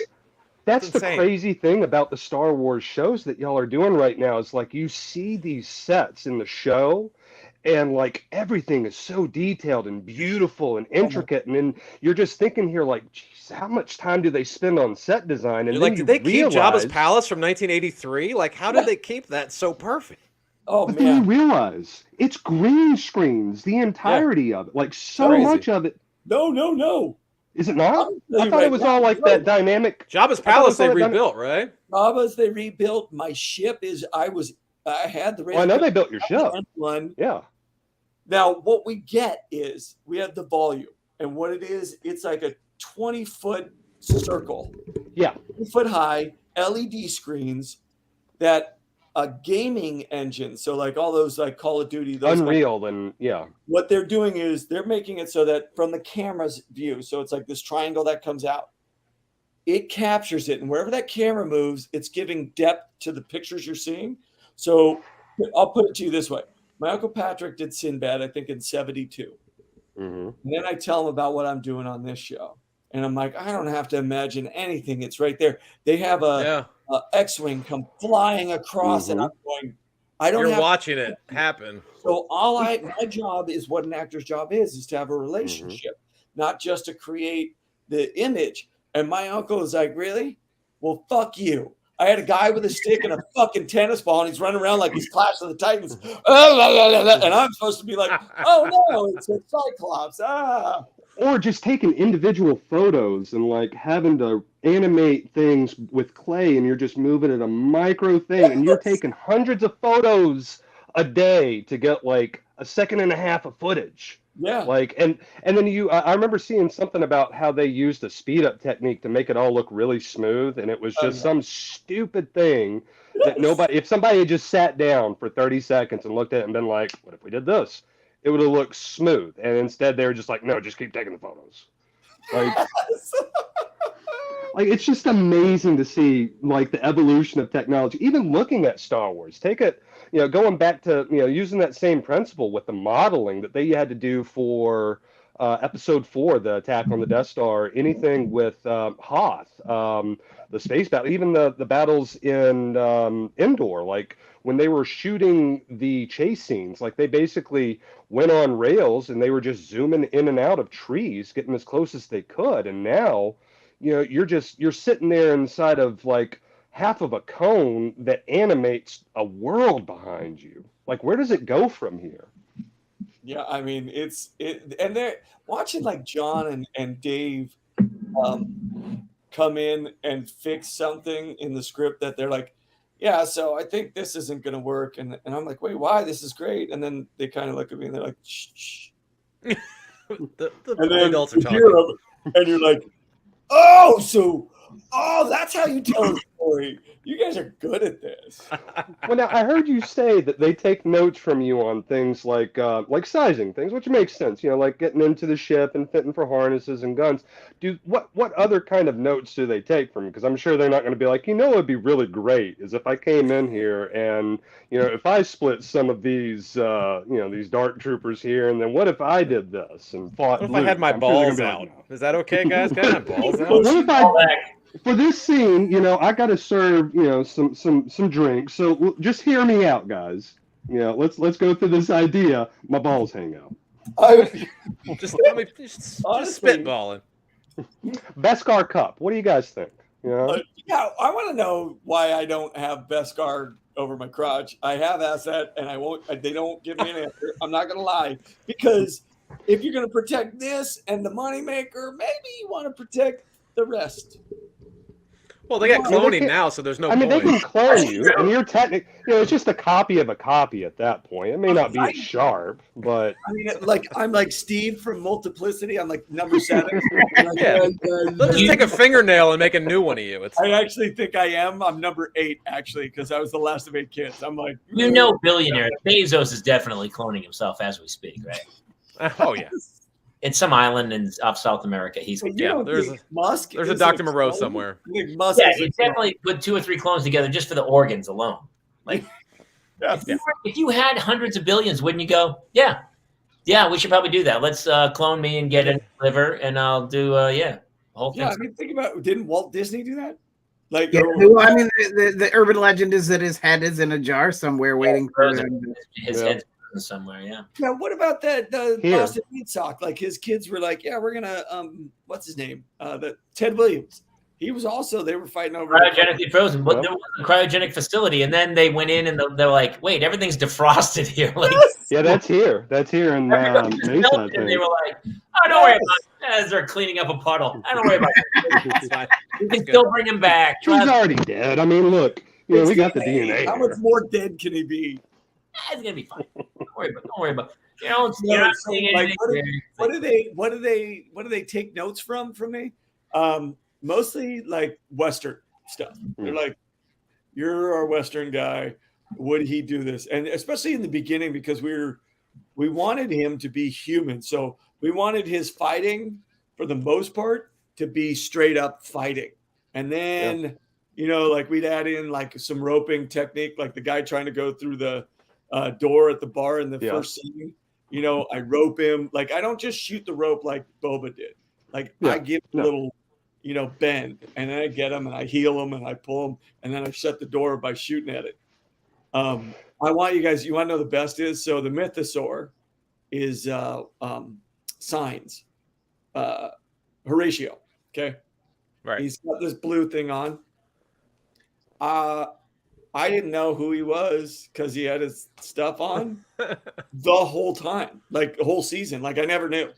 And then somebody's like, yeah, you never knew it was Horatio's hands the whole time. And I go, wait, where did I work with him? I'm literally like, I think somebody's kidding. I'm like, yeah, he's hilarious. But I didn't work with him. They're like, yeah, you did. That's really funny. And they're like, no, he's a comedian. I go, no. The comedian was the guy who was driving the speeder when we were going back to the. You didn't talk to him between takes and be like, hey, man, what's happening?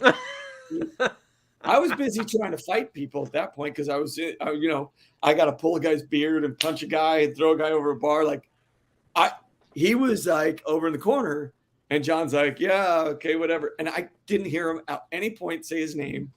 The only guy who was my land speed driver. You didn't see the call sheet? Oh, Brian Poshane. What was it? Brian Poshane. Yes. Oh my God. Yeah. Dude, so my brother Chris used to run the Improv in Santa Monica. And so when I was 17 to 20, I used to go there every day. And he was there. And I'm like, dude. And the best is I'm standing next to fucking Horatio. And I'm going, this guy is the funniest guy right here. Fucking Posehn is one of the funniest people. He's really funny. Oh my God. I love it. Like, and people like Posehn, it would be like if Eddie or John worked on the show, like, Posehn is such a fan. Like we went home that night and just laid in bed and I was like, oh. Yes.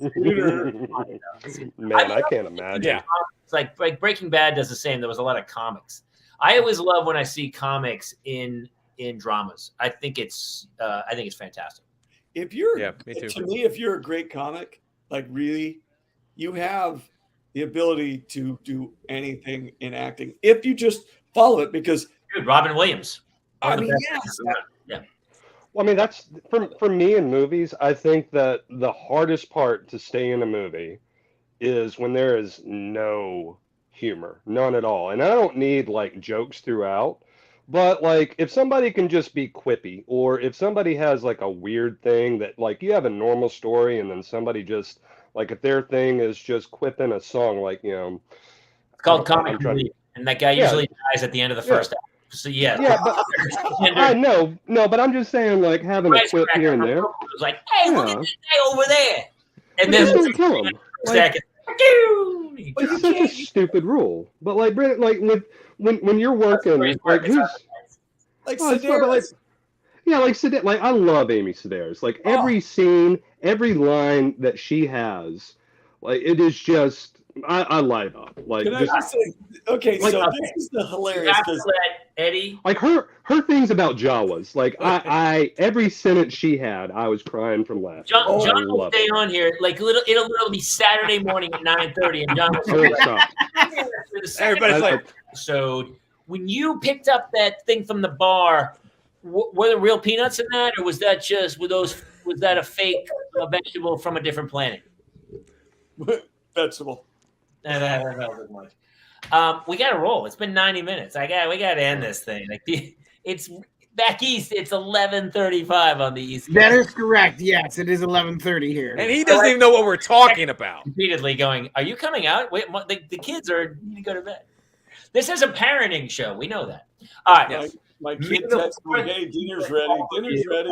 Huge thanks to Brendan, Danny Wayne. Are you currently shooting now, or are you done for the season? I can't answer that. Oh, you can't? I can't. But you know what? Star Wars Celebration's coming up. I think everybody. I know Jamie has no idea, but John, like honestly, what's the celebration? You guys should definitely 5 years. Be 45 years. We should talk right now. Can you tell me one? We should talk. Tell me one fun thing. Not that we're gonna see, but just do they have shoelaces in Star Wars, or is everything Velcro?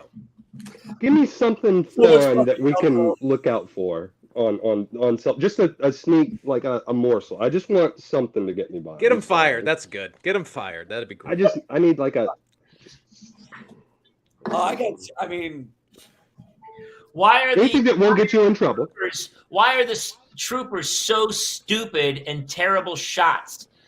Here's the question: are there supposed to be people under those, or are they fucking robots? Yes. Wait, there's an answer to this, though. You know that, right? There is an answer. I'm asking why. There's a whole story on why they're bad shots. It's because they're clones, and the whole deal. Now, is it multiplicity where they get stupider with each cloning? Yeah. They're still learning with them. Now, the Dark Troopers were another level of something. You know what I mean? They were amazing, but then we had Luke come in and just eat them up like, candy. So they made a clone, and they said it's blind, it's not very talented, it can't shoot for shit. You know what? Put it in the outfit and just send it out there. Yeah. So it was like the first trooper. Was he like pretty good? Like, and then in the Clone Wars, they did have a deformed clone that was the janitor on Camino. Yeah, that is actually the foundation for Bad Batch, and Bad Batch is really good because it answers everything you have. I have no idea what's happening. They're shooting at people who are not even like hidden behind a corner of a building. They're just standing out in the middle, and the guy's like, "Pew pew!" Like he can't even. They're not even close. Like nobody. Wait, Joe's got it. Good with shooting, right, Jamie? Hey, what does Joe Boat say? What is that? Stormtroopers aren't clone troopers. Yes. Although. This is very. 11 black. He is correct.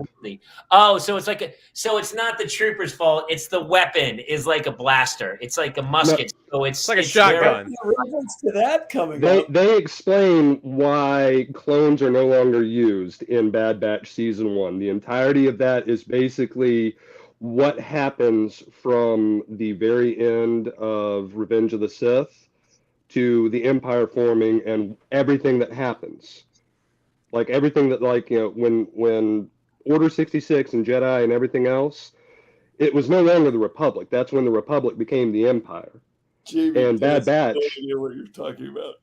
No, Bad Batch. He's just saying things off the periodic table. Like, I don't understand any of it. These are Disney Plus shows. You just get on Disney Plus, look up Bad Batch. It's like somebody who's buried themselves in a lie, and then at the end you go, well, that was impossible. You couldn't have been at the store while you were home. No, you're wrong. I could have.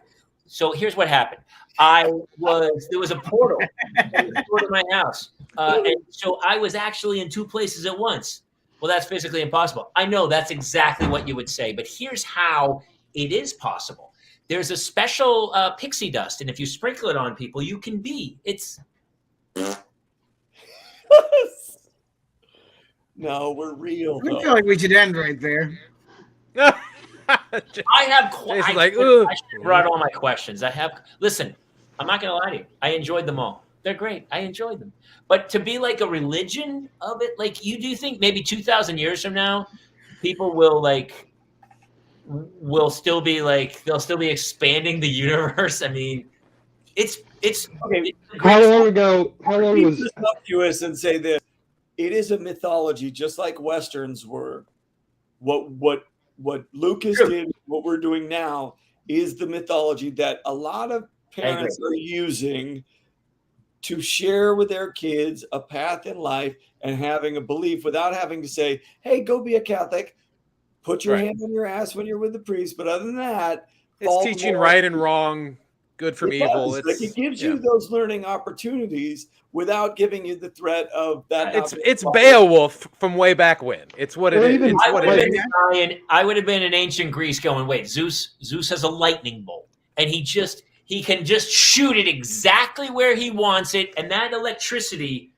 I would have been that guy. I'm just the holy fool. I always. A philosopher. They would have made you be a philosopher. Well, I mean, do you not know what happened to Socrates? They would have made me drink hemlock. Yes. Are you saying something bad about Zeus here? Drink this. Oh, shit. That would be the end of me. Well, you're asking about the lastingness of Star Wars. I mean, like, think about Shakespeare. We're still doing plays of his, and they're doing modernizations to the originals. So but I mean, there's this a is logic. no different. There's a logic to those I can follow. Like, I can't. Yeah. There's a logic to every of these Star Wars. They're all a mythological reference. It's as deep or as shallow as you want to be. I'm not going to lie to you. I'm still caught up on the Stormship Troopers or Stormship. Stormship Troopers is a different movie entirely. Starship Troopers. The bugs are poking into your heads, and Stormship Troopers are. That's Starship Troopers. Why is Casper Van Dien in the Star Wars Enterprise? The whole fucking mess. Denise Richards? What's happening? Yes. I mean, that's not Star Wars. That's Stormship Troopers. They're terrible shots, and I have a really problem with it. May the Schwartz be with you. All right, listen. Eddie, dude, I love you. Thank you. Will you come back to a normal show at one point where we Please, I would love to come back to a normal show. What's funny is we're 5 dads here shooting the shit about something else besides. And honestly, I've enjoyed not talking about my kids for the last 90 minutes. I think that's I've enjoyed not being around my kids for the last 45 minutes. So much. Because when your brain goes into Star Wars, you forget about your kids. And it's almost like it could just be a watch swinging back and forth. You want to know this was super cathartic? I had no idea what was happening the entire time, but it was a time away. So but you weren't with your kids, and that's why it was so good. I just sat here, and I was like, I don't understand anything that's being said, but it's so much better than my children. Well, we should preview tomorrow's show. We're going to do a Cinco de Mayo show. Cesar Chavez will be here. Freddie Prinze Jr. will come by with some stories about him and Sarah Michelle. And we are going to channel Cesar Romero. Cesar Romero will be here, and we'll get into which is better, Modelo, Dos Equis, or Corona. It's going to be an exciting show. Modelo. I think Modelo's the best too. All right, hey, listen. Danny, thank you for showing. John, honestly, thank you for coming in and bringing some expertise. But otherwise, hey, Danny, I got one question, Dan. This is not about Star Wars. This is a personal thing. You're friends with Cody Decker and Jen Starcher? Yes. I used to do a show with them, Swings and Misses. I was their co-host. Yes. Wait, is that show over? It ended about a year and a half ago. It got killed in the pandemic. It got killed in the pandemic. We're trying to bring some form of it back. I thought you were just out of my feed. I thought Facebook was going, Jamie, you don't want this algorithm anymore. They killed us. Oh, dude, I love that show. But they had mentioned you before, like they were friends with you. So I was like, yes. God, that's hilarious. Yes. Yeah, I was the third wheel on that show. I love it because so you just let them talk about each other. And I would just let them fight, and then I would act like a therapist. Yes. Yeah. Amazing. I mean, isn't that what you do on Ralph's show? You just let him fight. That's pretty much what I do with him too. Him and his demons, and I just talk him through it. Hey, wait, I have one question. Yeah. Because what about Chappelle getting jumped? Did anyone reference this? I saw that happen earlier, and I allegedly Chris Rock, as soon as he walked out, said, "Is that Will Smith?" It's literally on tape. But the guy had a toy gun, or not a toy gun. He had a fake gun on him that had a knife that could pop out. Yeah, I don't know how he got it in the Hollywood Bowl. Can we? I have can no we idea talk how he got about that for 1 second? Because to me, that's Will Smith's fault. Let me go downstairs because my wife's waiting to go to bed. That's like if I walked into a courthouse with a nuclear bomb, but it's not a nuclear bomb. It was just a very sharp knife where you're like, the gun alone, you're going to get flagged. You'd think you would, you know what, you should have an avocado that has a knife. Like the gun that then goes back to a knife is like, you go 2 steps back. Guys, it's just a fake gun. Let me in. Worst weapon ever created. Yeah, I mean, amazing. And then he got beat up by Jamie Foxx, so that was awesome. He pulls the gun, and he's like 20 feet away, and the guy's like, holy shit. And he goes, click. And he goes, and I got to come way closer. This is going to take a bit. Let me get over there so I can poke you. Hold on a second. Just stay still. Who creates? And it was made. It was like a gun that had a knife. Dude, and he got the shit beat out of him. Who hit him? Fox did? All I heard. Everybody hit him. Yes, but Buster fans were beating him up. Yeah, Buster Rhymes went at him hard. Yeah. Oh, you don't want that dude to bust some rhymes on you. That guy will mess you up. Fox got him. Eddie and I are we're teaching a comic self-defense course. Yes. We're doing oh my God! You need to shoot that sketch. It's an open mic. It's just an open mic. So what you do is there's an octagon, and you turn it in, and you have to tell 3 jokes and fight. It's great. It's really somebody's gonna make one of those, Eddie, right? Yeah. Oh, they're probably already been made. It's probably gonna be posted tomorrow. Within hours. It was made. It's probably up this morning. Of like, it is a weird. I was talking to somebody else, and it's just like in the span of my lifetime, like Eddie, from what hecklers are like. It used to be, there'd be an occasional heckler. Yeah. It's all turned. It's about their brand, how to monetize it. I think what really, the Kardashians, to their credit, geniuses with what they did. But it was really a sex tape that catapulted the whole thing. Yeah. Mom sold a sex tape. That girl's a billionaire off of this piece of shit. I can do the craziest shit I want, and it will do nothing but catapult me into. Well, it seems now like before, if you were in the crowd, if you were dealing with a heckler or just an unruly customer in the service industry, it was like if they weren't happy as an audience member, they would sit there quiet, or they would leave, or they may be belligerent drunk. But now it seems like when someone is offended or doesn't like what you're doing, they have to stop whatever is going on. They have to interject themselves into the situation. When Jimmy and I did our live show in Sayre, it was 2 minutes in, and the woman started with Kayla and wouldn't let it go. Yeah, it's like if people like, I don't like what's happening, I have to stop it, and that's what they do now. It's very weird. To me, it's like, why don't they leave? I love comedy. I love stand-up comedy. I've never, like, even people I didn't like, you don't say anything. Like, but it's not for everybody. You just leave. Here's what I will tell you about the medium of comedy. Comedy is the one thing, like, you wouldn't go to band club and you're like, well, what music's playing? No idea. Yeah. It's like jazz fusion. But you in your mind will go, oh, he's a comic. He's going to make me laugh. He's not. Comedy is very specific. I got up in front of kids. They were 21-year-olds in some hipster place in Hollywood Boulevard. I ate shit because I'm talking about raising 2 kids. Everyone's like, we don't have kids. Fuck off. Yeah. You can't. It's just that one medium where people think, well, he's going to be funny. He's not to you. No. It's a specific thing. You wouldn't go see band. If you don't like horror movies, you wouldn't go to a horror movie. It's like, it's just like. What was the name of the play? No idea. I just walked in cold and caught a play. I'm just going to a random movie. I just went to random. I need 2 seats in theater 2. What movie? Oh, I don't give a shit. Theater 2. That's my favorite. Dealer's choice, buddy. Yeah. No. But comedy's not like that, and people feel that they are part of the show. Like Eddie, you probably had it where people were like, I had to scream at people, yell at them, tell them to go fuck themselves. I'd throw them out, and then at the end of the show, they'll come up to me and go, "We had it. Great, right? Look what we did there. We didn't do anything there. No, we didn't. No. Yeah, you ruined it for everyone. It's a different era, man. It's really weird raising our kids in this era because, Well, how are we supposed to? Like, that's the problem. Back in the 30s and 40s, people wore suits and hats to on airplanes. Like, what the hell? On airplanes. I remember going to Vegas in the 80s, and you couldn't get in without a sport coat on. Now it's like people just don't give a fuck. It's about me. What do I get? It's not about my house without a sport coat. My mom was like, "You're not going out." Like, and I'm talking about in high school. She was like, "No, you bring a sport coat." I'd be like, "I'm going to a party." It's like, "Yeah, bring a sport coat." It's turned into the basest, the lowest common denominator, and the problem is also that you can see it. The people who really blow up online, it's the lowest hanging fruit. It's the same joke we've seen a million times, but it gets 24 million views because it's comforting in some weird way to people, and it's just the simplest thing. So, yeah. I know. I watch it, you go, "Okay, boomer, shut the jack up." All right. All right, listen.